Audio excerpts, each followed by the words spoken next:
முகப்புரையில் இடம்பெறும் நாம் எனும் சொல் எதைக் குறிக்கிறது?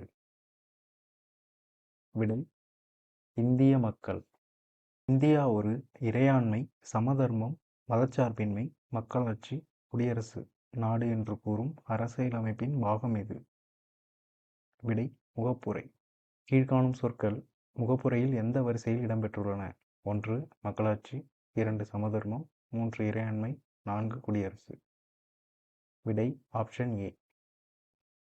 அரசியலமைப்பு என்ற கொள்கை முதலில் எந்த நாட்டில் தோன்றியது? விடை: அமெரிக்கா.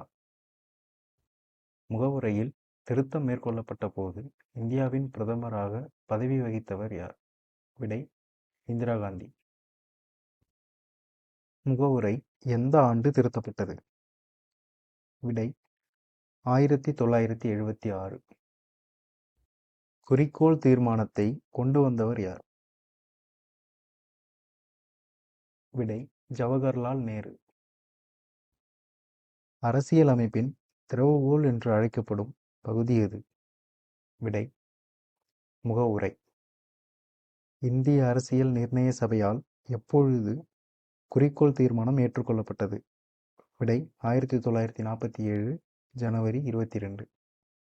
முகவுரையானது எத்தனையாவது அரசியலமைப்பு சட்ட திருத்தத்தின்படி திருத்தம் செய்யப்பட்டது? விடை: 42வது சட்ட திருத்தம். முகவுரையானது இதுவரை எத்தனை முறை திருத்தம் செய்யப்பட்டுள்ளது? விடை: ஒரு முறை. வழக்குகளின் சொர்க்கமே முகவுரை என கூறியவர்? விடை: ஜென்னிங்ஸ். நமது நீண்ட நாள் கனவை முகவுரை பிரதிபலிக்கிறது என கூறியவர்? விடை: அல்லாடி கிருஷ்ணசாமி ஐயர். அரசியலமைப்பின் அடையாள அட்டை போன்றது முகவுரை என கூறியவர் யார்? விடை: பால்கிவாலா. நமது இறைமை வாய்ந்த மக்களாட்சி குடியரசின் ஜாதகமே முகவுரை ஆகும் என கூறியவர் யார்? விடை: KM முன்சி. அரசியலமைப்பின் உயிர் நாடியாக முகவுரை உள்ளது என கூறியவர் யார்? விடை: ஹிதயத்துல்லா.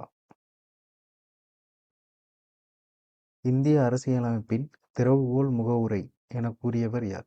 விடை: எர்னஸ்ட் பார்க்கர்.